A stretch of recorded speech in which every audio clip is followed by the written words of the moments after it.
Hello, my name is Chase Brewer. I am attending Texas A&M University, and this is how I save money. So, whenever I get money deposited into my account from my paycheck, I move a certain amount of it into savings, and I always give myself $200 in checking, no matter how much I get paid. Now, I know that seems a little bit low, but for me, that money is only used for gas, food, and miscellaneous expenses. So if you need to use it more for like bills and stuff, you could always give yourself more.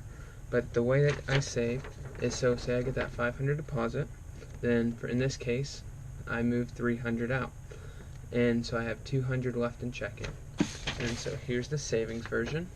And so I'm transferring over that 300. So now I have 300 in savings and 200 in checking. Now throughout the next 2 weeks, I'll be spending it on food, gas, miscellaneous stuff. And in this case, let's say I used 150, did not even use it all, and I have 50 remaining.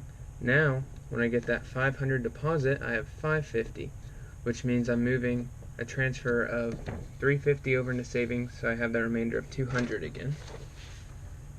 And so now my savings balance reads 650. This means from that first paycheck, I saved 70% of it.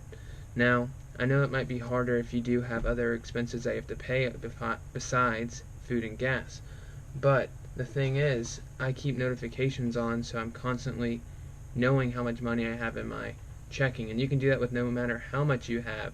That way you're just self-aware. That's the big key. You're being self-aware of how much you're spending, so you can maximize your savings. And even if it's just like 100 moving into savings, it will add up. And if you do this, you won't want to use all your money, because you get tired of all those notifications. It gets kind of annoying, but that's the point.